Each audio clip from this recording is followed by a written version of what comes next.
السلام عليكم ورحمة الله وبركاته. الحمد لله والصلاة والسلام على رسول الله محمد خاتم الأنبياء والمرسلين رحمة للعالمين بشيرا ونذيرا. আজকের গুরুত্বপূর্ণ এই সেমিনার,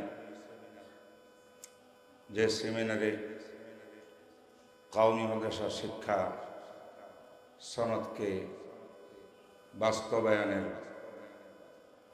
জোরালো দাবি নিয়ে এবং কওমি ছাত্র জনতা যেভাবে বৈষম্যের শিকার, তার প্রতিকারের জন্য আজকের এই সেমিনার অনুষ্ঠিত। আলহামদুলিল্লাহ। ইতিপূর্বে বলেছেন আমাদের মুরব্বীরা,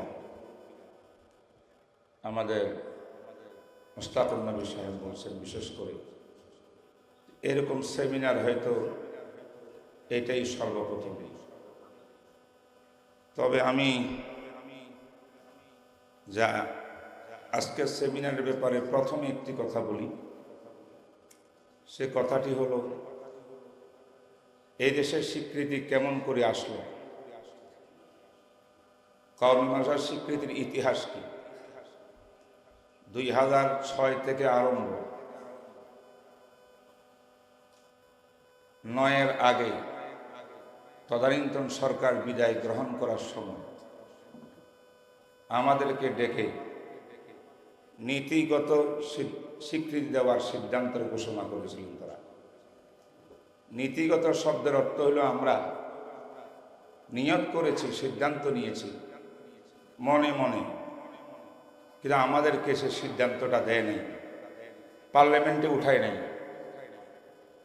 কোনো রকম গেজেট পাস হয় নাই, কিছুই হয় নাই। সে সরকার বিদায় নিয়েছে। 2009 সালে নতুন সরকার আসলো।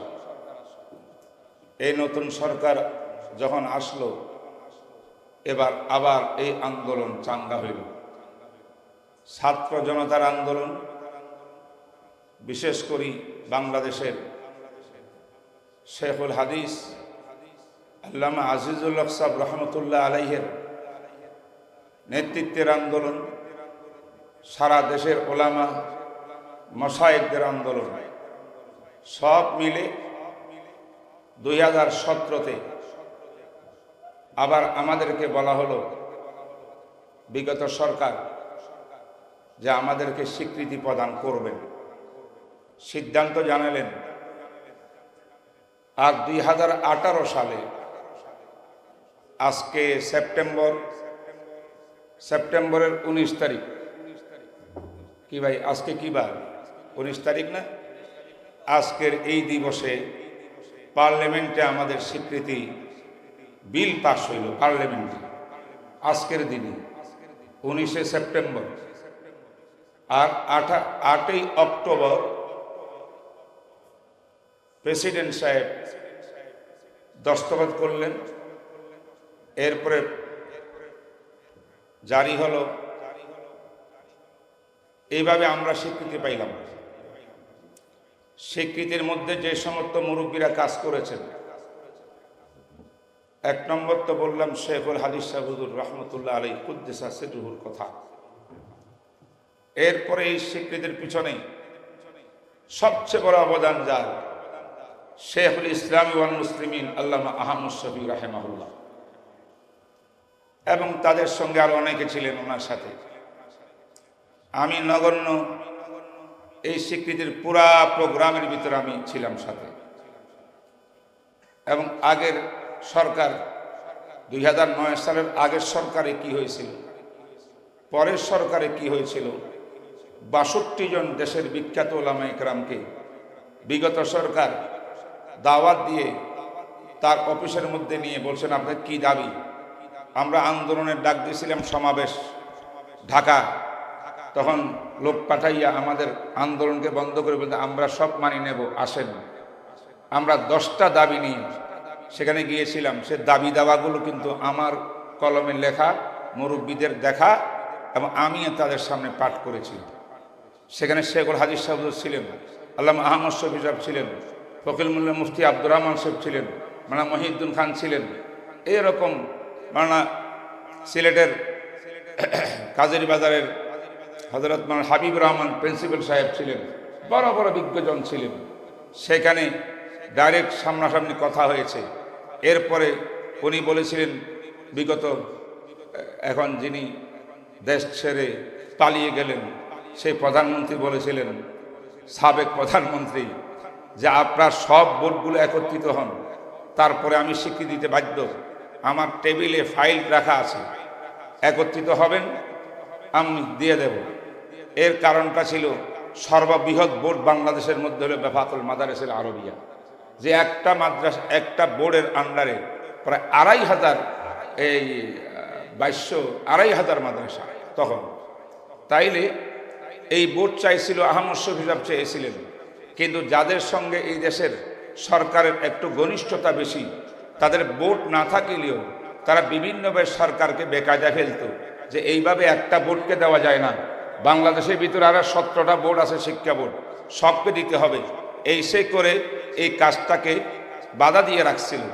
অবশেষে বাধ্য হয়ে আহমদ শফি সাহেব রাহিমাহুল্লাহ তাআলা মিটিং ডেকে সব বোর্ডগুলোর ভিতরে 6টা বোর্ডকে সিলেকশন করে 6 বোর্ড কেন্দ্রীয় বোর্ড বানানো হয়েছে, 6 বোর্ডের হাইয়াতুল উলিয়া বানানো হয়েছে। এই বোর্ডের মাধ্যমে আমরা স্বীকৃতি পেয়েছি। এত পরিশ্রম, এত মেহনত 2006 থেকে নিয়ে এখন 2024 পর্যন্ত অনেক বিনিময়, কোরবানি, আত্মত্যাগ, আন্দোলন, পরিশ্রমের বিনিময়ে যে স্বীকৃতি পাইলাম, কিন্তু এই স্বীকৃতির ফলাফল কি দাঁড়াইল? এখন দেখা যায় কাগজে কলমে স্বীকৃতি আছে, বাস্তবে কোথাও এই স্বীকৃতির উপরে আমল নেই। আজকের এই সেমিনার শুধু আমি মনে করি এই দাবির মধ্যেই আমরা আজকে এখানে কথা বলবো, যে আমাদের মুরব্বীরা যেভাবে স্বীকৃতি নিয়েছেন, যে উসুল নীতিমালা অনুযায়ী নিয়েছেন, আমরা নীতিমালার ভিতরে হাত ধরতে চাই না, প্রস্তাব দিতে চাই না। আমরা নতুন ইউনিভার্সিটি করব কি করব না, এই ব্যাপারে আমি একমত নয়। এইটা আমাদের হাইয়াতুল উলিয়া বিভাগে দীর্ঘ আলোচনা পর্যালোচনার পরে কেউ বলেছিলেন যে ইউনিভার্সিটি যদি স্বতন্ত্র ইউনিভার্সিটি হয়, ইসলাম ইউনিভার্সিটি ভালো হবে। অধিকাংশের মত ছিল না আমরা ইউনিভার্সিটি করব। কারণ যখন ইউনিভার্সিটি করার মাত্র মিটিংয়ে আলোচনা হয়েছে, আমাদের মধ্যে একজন লোক ডাইরেক্ট সরকারের সঙ্গে, প্রধানমন্ত্রীর সঙ্গে কথা বলিয়া তিনি ফাইনাল করছেন যে কেরানীগঞ্জের ভিতরে 10 একর জায়গা সরকার আমাদেরকে দিয়া দেবে ইউনিভার্সিটি করার জন্য। আমরা বলেছি, মুরব্বীরা বলেছেন, দেখেন এই শুরু হইল, সরকারের জায়গা নিতে হবে, সরকারের পয়সা নিতে হবে, সরকারের পয়সায় বিল্ডিং করতে হবে, ভার্সিটি করতে হবে। যদি এইভাবে সরকারের ভিতরে আমরা ঢুকে যাই, তাহলে কাউমি মাদ্রাসা থাকবে না, সব আলিয়া খালিয়া হয়ে যাবে। আমাদের মুরব্বীরা বলছেন ইউনিভার্সিটি দরকার নেই। আমাদের প্রত্যেকটি মাদ্রাসা ইউনিভার্সিটি, হাটহাজারী মাদ্রাসা ইউনিভার্সিটি, পটিয়া মাদ্রাসা university, Lalbagh university, Faridabad university, Jatrabari university, এইভাবে জামিয়া রহমান ইউনিভার্সিটি, সব মাদ্রাসা আমাদের ইউনিভার্সিটি লেভেলে। তাহলে আমাদের স্বতন্ত্র ইউনিভার্সিটির নাম দিয়ে সরকারের হাতে আবদ্ধ হয়ে আমরা আবার কোন বিপদের মধ্যে পড়ি, তখন সরকার এমন হস্তক্ষেপ শুরু করবে, আমাদের ঐতিহ্য, আদর্শ, দেওবন্দিয়ত, আকীদা সব বিনষ্ট হয়ে যাবে। এই জন্য আজকের এই প্রবন্ধের ভিতরে ইউনিভার্সিটি, স্বতন্ত্র ইউনিভার্সিটি, এবিলিটিং ইউনিভার্সিটি কায়েম করার যে প্রস্তাব, এই প্রস্তাব বহু আগে প্রত্যাখ্যিত হয়ে গেছে। এটা নতুন করে এখানে আলোচনা করার কোনো অর্থ নেই। এটা আমার ব্যক্তিগত মত, আমি বেফাক ও হাইয়ার পক্ষ থেকে বলছি। সেকেন্ড, আরেকটা কথা এখানে উঠে আসছে যে আমাদের ফজিলতকে, আরনিসকে, এসএসসি, এইচএসসি ইত্যাদি ইত্যাদি এইগুলো সরকারিভাবে পাস টাস করিয়ে এবিলিটিং ক্ষমতা দিয়ে সব ব্যবস্থা করার জন্যে আমরা কি দারুল দেওবন্দের দিকে দেখেন, দেওবন্দির আদর্শের দিকে দেখেন। আমরা যে দাওরা সনদের স্বীকৃতি নিয়েছি, মান স্বীকৃতি, এটার মধ্যেও কিন্তু দেওবন্দের আকাবেরা ঐক্যমত নয়, তারা এটার বিরোধিতা করেছেন। শুধু আমরা বলছি যে ভারত হইল হিন্দু দেশের মধ্যে, কাফেরদের দেশের ভিতরে একটা মুসলমানদের একটা বড় কেন্দ্র। কিন্তু আমরা তো এই দেশে মোটামুটি আমরা স্বাধীন মুসলমানের দেশ। পাকিস্তানও মুসলমানের দেশ। পাকিস্তানের উলামায়ে কেরাম, আল্লামা তকি উসমানী, আল্লামা রফি উসমানী, আল্লামা সলিমুল্লাহ খান, হযরত ইদরিস সাহেব রহমতুল্লাহ আলাই, আল্লামা ইউসুফ বিন নুরি, ইনারা যদি এর মধ্যে একমত থাকিয়া চেষ্টা করতে করতে সনদটা নিতে পারেন, তাহলে আমরা বাংলাদেশের ভিতরে দাওরা সনদটা নিতে কোনো অসুবিধা নাই। তবে শর্ত হবে, দাওরা সনদ দেখেন আপনারা, প্রজ্ঞাপন পড়ে দেখেন, প্রজ্ঞাপন লেখা আছে। এই লেখাগুলা অনেক শব্দ আলহামদুলিল্লাহ বন্দার কলমেও এখানে যুক্ত হয়েছে। সেটা হলো আমরা দেবন্দের স্বতন্ত্র বৈশিষ্ট্য, আদর্শ, ঐতিহ্য এবং উসুলে হাসতে গানা দালুম দেবন্দের অষ্টম নীতিমালার ভিত্তিতে, দেবন্দি নেশাবের ভিত্তিতে, দেবন্দি আদর্শ ভিত্তিক আমরা স্বতন্ত্রভাবে স্বীকৃতি চাই। আমাদের এই স্বীকৃতির উসিলায় আমাদের উপরে কোনো প্রকারের হস্তক্ষেপ কোন সরকারের চলতে দেওয়া হবে না। সুতরাং একটা কথা আছে না, এতেকাদুল আওয়াম কাজাকারিল হেমাল, ইজা দাখালা দাখালা করলো, ওয়াইদা খারাজা খারাজা করলো। আমাদের মধ্যে কেউ আছে, এটাকে আবার বাংলা করা যাবে না আরবিটাকে। এইটা এমন, যদি আমরা সরকারের বেশি ঘনিষ্ঠ হইতে চাই, একবারে সব দিয়ে দিই, তাহলে এমন একটা অবস্থা হবে, সরকার পরিবর্তনশীল। আজকে এই সরকার আছে, কালকে আরেক সরকার আসবে, তারপর আরেক সরকার আসবে। আমরা যে ইসলামী হুকুমত কবে করব, খেলাফা কখন প্রতিষ্ঠা করব, আল্লাহ পাক রব্বুল আলামিন জানেন, আমরা জানি না। বাহ্যিকভাবে আমাদের মনে হয় স্বপ্ন এখনো অনেক দূরে আছে, চেষ্টা করতেছি। আল্লাহ পাক আমাদের চেষ্টাকে সফল করুক, ইমারতে শরিয়া বাংলার জমিনে আল্লাহ পাক কায়েম করার তৌফিক দান করুক আমাদের সবাইকে। কিন্তু বাহ্যিকভাবে যেমনই হোক, মুদ্রার এই পিঠ ওই পিঠ, এমন তেমনই কোন সরকার আসবে। একটা সরকার, এক সরকার তো ডাইরেক্ট বলে দিয়েছে আমাদের পার্টির সঙ্গে ধর্মের ইসলামে কোনো সম্পর্ক নেই, বলে নাই। এই জন্য আমরা বলছি, একজন বক্তা ভালো বলছেন, আমাদের মামুনুল হক সাহেব বলছেন, জাযাহুল্লাহ খায়রান, জাতির পক্ষ থেকে তরজমানি করছেন, যে আপনারা যারা বলছেন আমাদের সঙ্গে ইসলামের ধর্মের কোনো সম্পর্ক নাই, আমরা এই রাজনীতিবিদ যদি এমন কথা উড্র না করেন, আপনাদের ভবিষ্যতে কিন্তু ভবিষ্যতে এমন হইতে পারে যেটা বিগত সরকারের হয়েছিল। এটা আমার বক্তব্য না, মামুনুল হক সাহেবের বক্তব্য। আমার কাছে অত্যন্ত ভালো লাগছে। আমরা চাই ইসলামের নাম বাদ দিয়ে, ইসলামের বিরোধিতা করে, এই 5 তারিখের আমাদের স্বাধীনতার পরে, স্বৈর শাসন বিদায়ের পরে ইসলামের নাম বাদ দিয়ে, ইসলাম বিমুখ হয়ে এই জমির ভিতরে আর কেউ ক্ষমতা দখল করতে পারবে না, করতে দেওয়া হবে না ইনশাআল্লাহ। সুতরাং যদি সরকারের অবস্থা এমন হয়, আপনি কেমন করে মনে করলেন আপনার পুরা শিক্ষা ব্যবস্থাকে ক্লাস 2 থেকে নিয়ে 4 থেকে নিয়ে সব কিছু সরকারি নিয়ন্ত্রণে দিয়ে দেবেন এবং সেখানে মানসম্পন্ন বলেন স্বীকৃতি নিয়ে, তাহলে কিন্তু আমাদের অস্তিত্ব রক্ষা হবে না। তাই মহতরম হাজরিন, লম্বা কথা হয়ে যাইতেছে, যেটা আমি এই মাসটার ভিতরে বড়দের সঙ্গে বহুদিন সময় কাটাইছি, রাতকে রাত লেখালেখি করছি, রাতকে রাত প্রবন্ধ তৈরি করছি, এগুলো অনেক কিছু করেছি। তাই কথাগুলো বলতেছি, তিক্ততার বহু কথা আছে সেখানে। আমরা যতটুকু নিয়েছি, যদি বেশির থেকে বেশি সারে মিসকাত পর্যন্ত আমাদের এইটা মান স্বীকৃতি হতে পারে, বেশির থেকে বেশি, এর নিচে আর নয়। এর নিচে হইলে কিন্তু আমাদের প্রতিষ্ঠানে হক্কানি মুহাক্কিক উলামা খুঁজে পাওয়া যাবে না।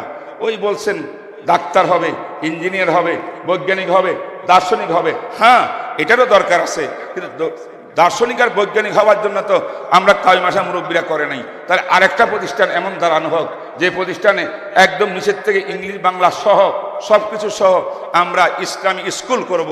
ইসলামী স্কুলের মাধ্যমে ইসলামী শিক্ষা দিয়ে থেকে ডাক্তার, ইঞ্জিনিয়ার, বড় বড় দার্শনিক বানাবো।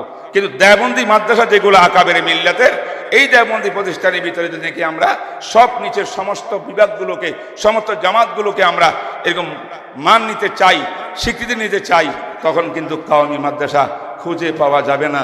এটার হাসরও হয়তো ওই আলিয়ার মতো হতে পারে, আল্লাহ না করুক। এই জন্য আমার আজকে কথার হলো, প্রবন্ধের মধ্যে কয়েকটা জিনিস কোনো দরকার নেই। এই কথাগুলো সব হাইয়াতুল উলিয়া, বেফাকুল মাদারেস, উলামায়ে কেরাম, যারা বোর্ডের কর্ণধার, তাদের কাজ তারা করে গেছেন। এমন কত এখানে আছে যেটা প্রয়োজন নেই। এখানে 1 নম্বর প্রয়োজন হলো, আমাদের মুরব্বীরা যে স্বীকৃতির ব্যবস্থা করেছেন, এটা বাস্তবায়ন কেন হচ্ছে না? এটার জন্য আজকে মুরব্বীরা দাবি তুলতে হবে। আমরাও মুরব্বীদের কাছে বলবো, দাবি জানাবো যে হযরত এখনই সময়, আপনারা একটু দাবি তোলেন, আপনাদের নেতৃত্বে আমরা কাজ করব, আপনাদের নেতৃত্বে কাজ করব, উপদেষ্টার সঙ্গে বৈঠক করব, আরও যেখানে যেখানে বলতে হয়। আমাদের ইতিমধ্যে বৈঠক কয়েকটা হয়ে গেছে, কিন্তু হাইয়াতুল উলিয়া বিভাগকে, বোর্ডকে বাদ দিয়ে নিজেরা যতই মিটিং সিটিং করে এটা ফলাফল বেশি ভালো আসবে না, বরং ওদেরকে নিয়েই আমাদের উপদেষ্টাদের সঙ্গে বৈঠক করতে হবে। আমি এই প্রস্তাব দিচ্ছি আপনাদেরকে যে আজকে আমাদের কাজ দাবি জানানো, যেন আমাদের প্রত্যেকটি সেক্টরে উলামা একরাম কাজ করতে পারে এই স্বীকৃতি নিয়ে, নাইলে বিরাট বড় বৈষম্য হবে। যে বৈষম্যের বিরুদ্ধে এত কোরবানি, এত শাহাদত, এত রক্ত উলামা একরামের, ছাত্র জনতার, কওমি ছাত্র, স্কুলের ছাত্র, কলেজের ছাত্র, সেই বৈষম্য নিয়ে যে কাজটা হয়েছে, এখনো যদি কয় মাসের ভিতরে এত বড় বৈষম্য থাকে, তাহলে এর দুঃখ আমাদের রাখার জায়গা থাকবে না। তাই এটা অবশ্যই বৈষম্য দূর করতে হবে।